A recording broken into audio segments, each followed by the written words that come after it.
Hi, നമുക്കിന്ന് Coimbatore special അരിസിയും പരിപ്പ് സാദം ഉണ്ടാക്കാം കേട്ടോ. അരിയും പരിപ്പും കൂടി വെള്ളത്തിലിട്ട് വെച്ചിട്ടുണ്ട്, ഇഞ്ചി ചതച്ച് വെച്ചിട്ടുണ്ട്, പിന്നെ വെളുത്തുള്ളി ക്ലീൻ ചെയ്ത് വെച്ചിട്ടുണ്ട്, ഒരു 5 തക്കാളി മീഡിയം സൈസ് തക്കാളി കട്ട് ചെയ്ത് വെച്ചിട്ടുണ്ട്, ഒരു 3 പച്ചമുളക് കട്ട് ചെയ്ത് വെച്ചിട്ടുണ്ട്, പിന്നെ കറിവേപ്പില, മല്ലിത്തല, ചെറിയുള്ളി ഒരു 10-25 ചെറിയുള്ളി കട്ട് ചെയ്ത് വെച്ചിട്ടുണ്ട്, ഒരു 2-3 വറ്റൽമുളക് കേട്ടോ. കുക്കർ അടുപ്പത്ത് വെച്ചു, ചൂടായതിന് ശേഷം എണ്ണ ഒഴിച്ചിട്ടുണ്ട് കേട്ടോ. എണ്ണ നന്നായി ചൂടായി വരട്ടെ, നമുക്ക് കടുകിട്ട് പൊട്ടിക്കാം. കടുകിട്ടുണ്ട് കേട്ടോ. കടുക് പൊട്ടി വരട്ടെ, നമുക്ക് വെളുത്തുള്ളി ഇടാം.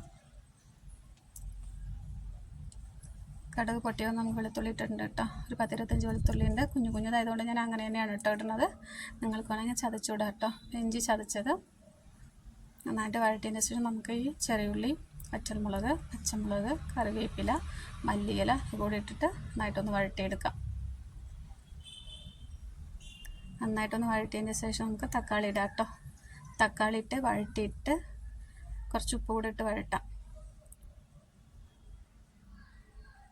പിന്നെ ഇത് കോയമ്പത്തൂർ സ്പെഷ്യലാണ് കേട്ടോ. ഈ അരിസി പരിപ്പ് സാദം എന്ന് പറയണത് ഇത് പൊന്നിയരിയിലാണ് കേട്ടോ ഉണ്ടാക്കുന്നത്. ഒരു 2.25 ഗ്ലാസ് പൊന്നിയരി എടുത്തിട്ടുണ്ട് കേട്ടോ. 3/4 ഗ്ലാസ് പരിപ്പ് എടുത്തിട്ടുണ്ട്.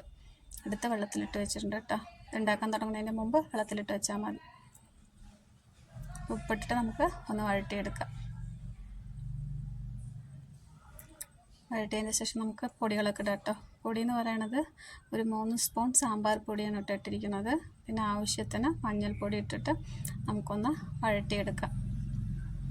ഞാൻ 2.25 ഗ്ലാസ് പൊന്നിയരിയല്ലേ എടുത്തിരിക്കുന്നത്. അതിന് 5.5 ഗ്ലാസ് വെള്ളം ഒഴിക്കുന്നുണ്ട് കേട്ടോ. പരിപ്പൊക്കെ ഉള്ളത് കൊണ്ട് 5.5 ഗ്ലാസ് വെള്ളം ഒഴിച്ചിട്ട് ഈ ഗ്ലാസ്സിലാണ് കേട്ടോ ഞാൻ അരി എടുത്തത്.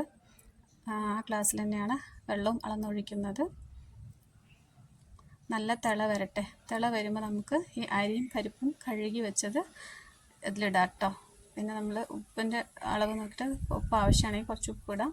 എന്നിട്ട് നമുക്ക് ഈ അരി കഴുകി വെച്ചത്, അരിയും പരിപ്പും കൂടെ കഴുകിയത് നമുക്കിതിലിടാം കേട്ടോ. ഇട്ടിട്ട് ഒന്ന് തിള വരുമ്പോൾ നമുക്ക് കുക്കർ മൂടി വയ്ക്കാം കേട്ടോ. പിന്നെ നിങ്ങൾക്ക് എൻ്റെ വീഡിയോ ഒക്കെ ഇഷ്ടപ്പെടുകയാണെങ്കിൽ ലൈക്ക് ചെയ്യണം, സപ്പോർട്ട് ചെയ്യണം കേട്ടോ. സബ്സ്ക്രൈബ് ചെയ്യണം കേട്ടോ. അപ്പോഴാണ് എനിക്ക് പിന്നെയും കൂടുതൽ വീഡിയോസ് ഇടാനൊരു ഇൻട്രസ്റ്റ് ഉണ്ടാവുക. അപ്പം നിങ്ങൾ എന്നെ സപ്പോർട്ട് ചെയ്യണം കേട്ടോ. അരിയൊക്കെ ഇട്ട് നന്നായിട്ടൊന്ന് മിക്സ് ചെയ്തിട്ട് നമുക്ക് തിള വരട്ടെ. കുക്കർ മൂടി വയ്ക്കാം കേട്ടോ.